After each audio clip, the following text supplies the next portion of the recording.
heavy that it was breaking trees. BBC News. Hello, I'm Caroline Wyatt, and welcome back to The World This Week.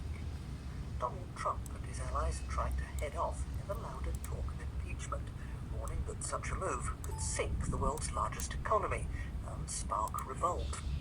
Prosecutors inched closer to the US president and his inner circle when Mr. Trump was implicated as a co-conspirator in 2 campaign finance violations.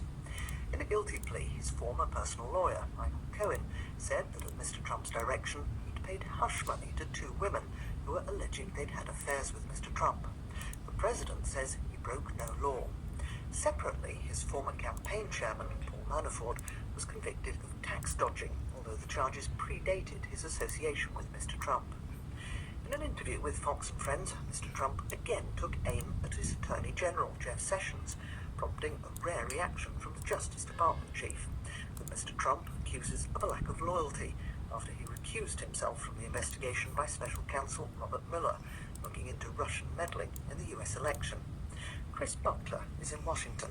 I think what you get a sense most of all is that Donald Trump himself feels damaged and perhaps in some ways a little bit cornered. The fact that he has had to go on the record and address some of the things directly, which frankly in the past he has lied about. Talking about Michael Cohen's payments, he has tried to distance himself from them. Previously, Michael Cohen